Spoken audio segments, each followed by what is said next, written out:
One new block is called AI meeting notes, which is here. And if I click on it, you will see there are two tabs.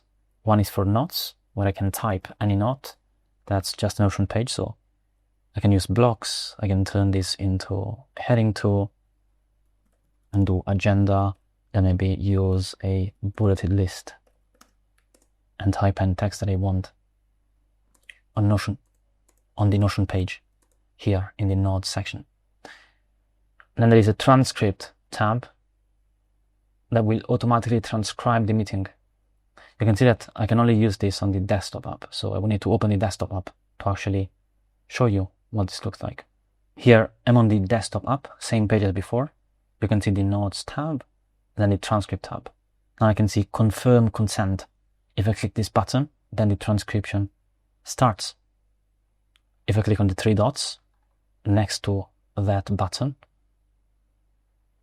you will see the language, which I can switch as well. That's the language of the transcription. The format, auto, sales call, stand-up, team meeting. So what kind of format of the call this is about, or the transcript this is about.